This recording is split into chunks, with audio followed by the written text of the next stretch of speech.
Hello everyone, এটা হলো যোরহাটের ছট পূজার ভিডিও। তো দেখো, যোরহাটে কিন্তু ছট পূজা অনেক বড় করে হয়। আর আমার কথা বলতে অনেক প্রবলেম হচ্ছে, কারণ আমার সাইনাসের প্রবলেম, সাইনাসটা বেড়ে গেছে অনেক। তো আজকে আর আমি ভিডিও ভালো করে বানাতে পারছি না, তার জন্য দেখো অনেক ভিড়, নোয়েন্টি অনেক দূরের থেকে দিয়ে দিয়েছে। আর দেখো দুই সাইডে হয়, নদীর দুই পাড়ে হয়, এটা ভুগদই নদী। আর এই যে ভুগদই ব্রিজের দুই সাইডে দুইটা প্যান্ডেল আছে, আমরা একটা প্যান্ডেলে গেলাম।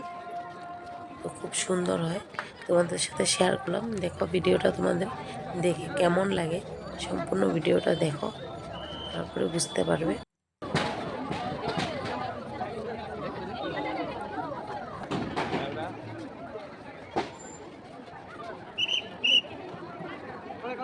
আরিয়ানকে কারাটে দিয়ে আমি আর আরিয়ানের পাপা চলে গেছি। মানে আরিয়ানের একটু স্কুলের জিনিস কেনা বাকি ছিল, তো পেন্সিল টেন্সিল এগুলো আনতে। তারপরে আরিয়ানের পাপা বলছে চলো একটু ছট পূজা দেখে নিই। তারপর আমি বলছি বল চলো। তারপরেই আসলাম, এসে দেখে আমার তো খুব ভালো লেগেছে। বলছি আগে জানলে তো আরিয়ানকেও নিয়ে আসতাম, ঝটপট করে চলে গেলাম। তাও দেখো কত ভিড়। আমি ছট পূজা আগে হুজাইও দেখেছিলাম, লঙ্কাও দেখেছিলাম, কিন্তু এমন ভিড় আর এমন মানে বড় করে ছট পূজা আমি এই ফার্স্ট জোরহাটেই দেখলাম। তো খুব মানে ধুমধাম করে ছট পূজা পালন করে। আর এখানে খালি বিহারি লোক আসে না, অনেক কাস্টের লোকে এখানে আসছে দেখার জন্য। যদিও নিয়মটা বিহারি লোকে করছে, কিন্তু দেখার জন্য।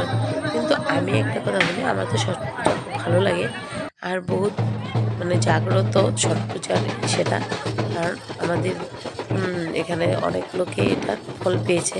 তাই ছটি মাইয়া যখন সবাইকে ভালো রাখে, এটাই বলবো। আর আমার ভালোও লাগে এই পূজাটা। জানি না, আমাদের সবাই যদি করতো পূজাটা ভালোই হতো, তো আমরাও করতাম। কিন্তু বেঙ্গলিরা করে না দেখি, তার জন্য নিয়মও ভালো করে জানি না। তাই দেখো খুব সুন্দর, নদীর এই পারে ওই পারে, তারপর আবার ব্রিজের ওই পারেও একটা বড় করে মণ্ডপ মানে প্যান্ডেল বানিয়েছে। ওইটা তো পূজা করে, আলাদা আলাদা গ্রুপ হয়। তারপর আরিয়ানের 1.5 ঘন্টা ছিল কারাটে, তাড়াতাড়ি চলেও আসলাম, ওর ছুটি হয়ে যাবে ওই জন্য।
अध्यक्ष राजकुमार चौधरी जी से आग्रह करूंगा कि हमारे जोरहाट के पुलिस अधीक्षक स्वतंत्र प्रशासन को खुलाम गमछा से अभिनंदन करेंगे। धन्यवाद सर।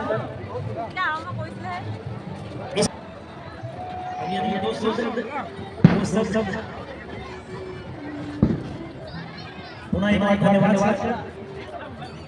बहुत बहुत चर्चा किया।